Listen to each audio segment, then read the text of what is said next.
And in South America tonight, an environmental problem of a much greater magnitude. The destruction of the Amazon rainforest. A worldwide disaster. In the 1980s, the world learned that the Amazon was in danger. Trees are falling at a startling rate. 77,000 square miles of an area twice the size of Belgium. The size of New York State. The size of California disappears.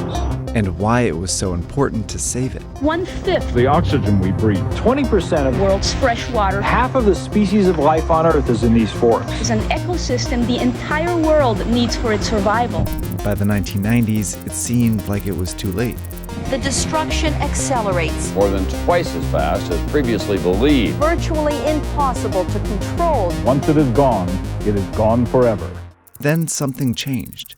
The annual destruction rate of the Amazon rainforest has dropped by 70%, the lowest rate of deforestation since records began. The Amazon could achieve the end of deforestation, a huge accomplishment. But in order to keep it safe, there was one condition. Protecting the forest is a continual process. Brazil will need to stay vigilant.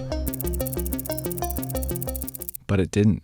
The Amazon is burning. Consumed by fire. Fires have been raging. Thousands of fires are blazing. More and more trees are cut down. Deforestation of the Amazon rainforest hit its highest rate in a decade. Today, the Amazon is being destroyed all over again.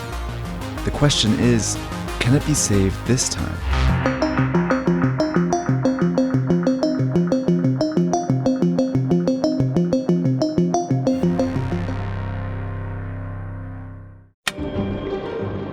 The first wave of deforestation started in the 1970s. That's when Brazil's military regime saw the potential for profit deep in the Amazon. There were about 5 million square kilometers of rainforest filled with natural resources.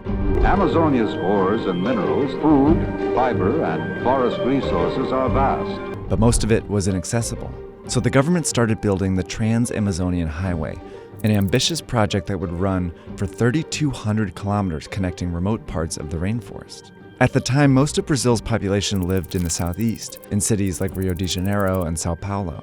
And the government wanted to move people out here to cultivate the land and grow the economy. So they offered free land along the highway and paid Brazilians to settle deeper in the rainforest. And they sparked a land rush. As the roads advanced, settlers followed, rapidly clearing the forest around it. Most of them turned their land into pasture, where they raised cows to sell as beef. And when these ranchers needed more land, they seized another plot, cleared it, and moved their cattle in. This expansion deeper into the Amazon drove up deforestation. Between 1978 and 88, an average of over 20,000 square kilometers were cut down each year. Over time, this whole area became known as the arc of deforestation, and soon a different product pushed this even further.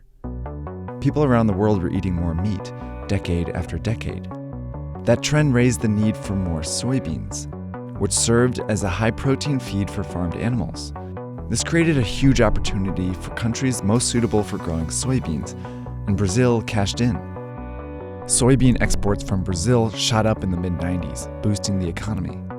By the early 2000s, farmers took over these pastures and turned them into massive soy farms, like this one in Acre State.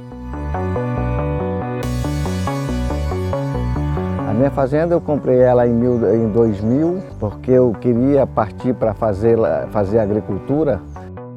A soja é muito rentável, a soja é dos produtos que dá no campo que dá mais dinheiro. And the ranchers who sold their pastures moved their cattle further into the rainforest, clearing more of the Amazon, often illegally. This aggressive expansion created a profitable pattern in the Amazon. Eles primeiro vem boi desmatando, né? Depois vem a agricultura e atrás disso aí vem a indústria. Eu acredito que o começo do desenvolvimento vem por aí.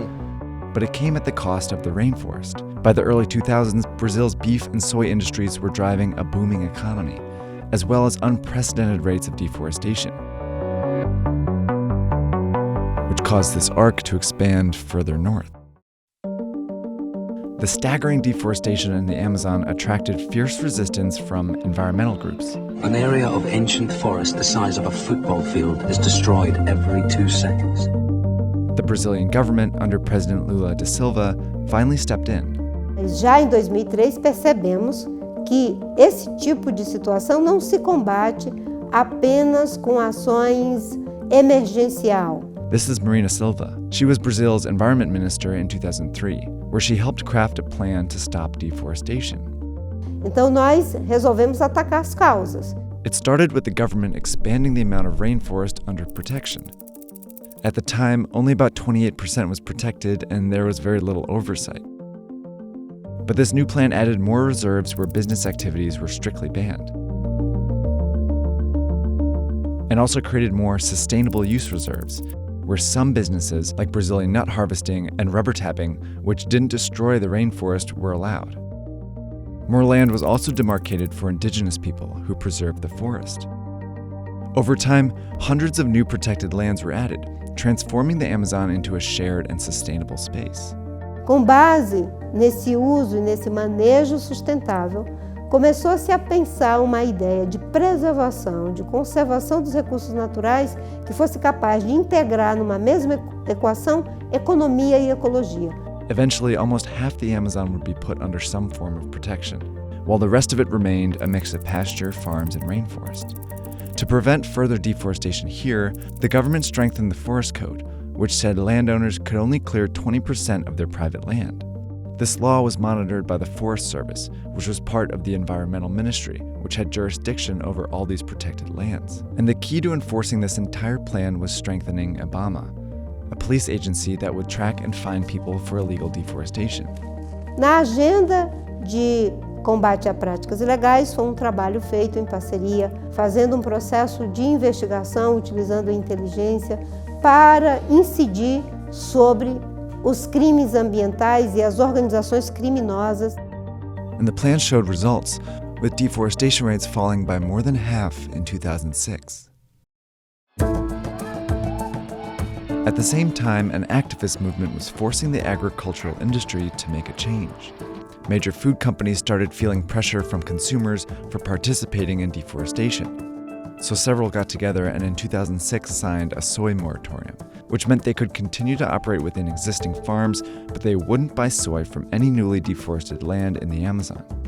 3 years later, beef companies signed a similar agreement. Other countries also gave Brazil money to help it protect the Amazon.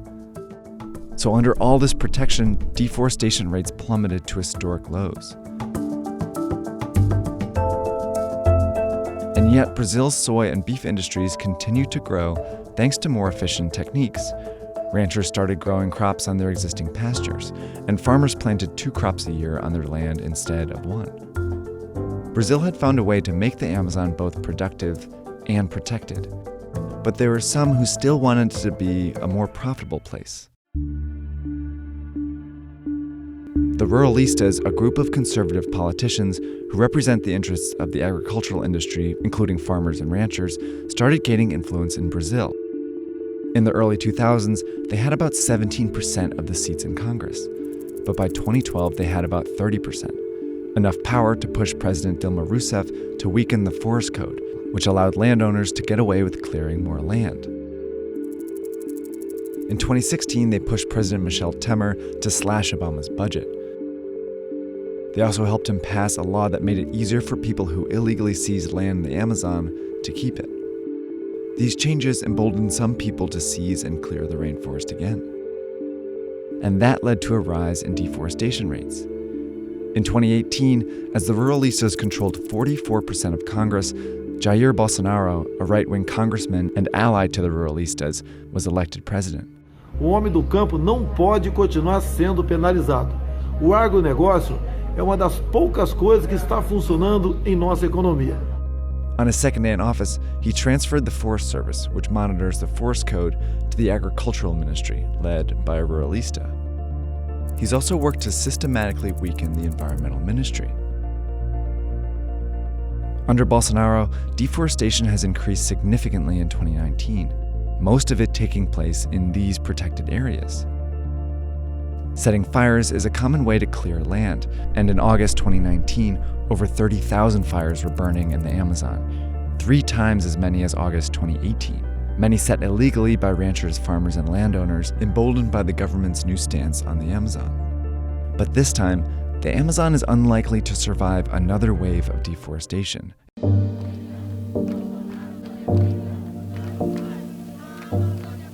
In the last 50 years, it's estimated that about 17% of the Amazon has been deforested. A 2018 report estimated that if it reaches 20 to 25%, the whole rainforest could start to collapse. It wouldn't be enough to cycle all the water it needs, causing trees to die, and that would release a huge amount of carbon dioxide into the atmosphere, further warming the planet.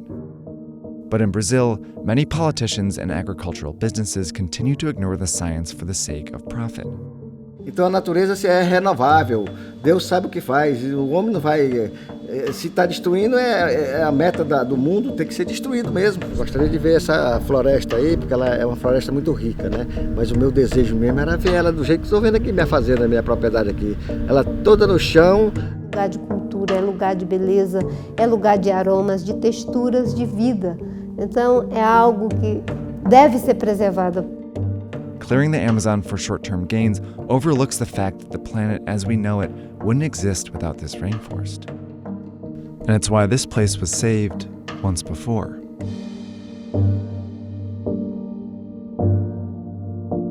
Thanks for watching this special edition of Vox Atlas. It was one of 3 that we produced on the Amazon, and this one was about the drivers of deforestation and some of the Brazilian politics surrounding the current crisis today. In the next one, we're going to take a step back into history. We're going to meet a man named Chico Mendes, who led the original fight to save the Amazon back in the 1980s. His story is super interesting and very relevant for today, so make sure to come back and watch more Vox Atlas and the Amazon.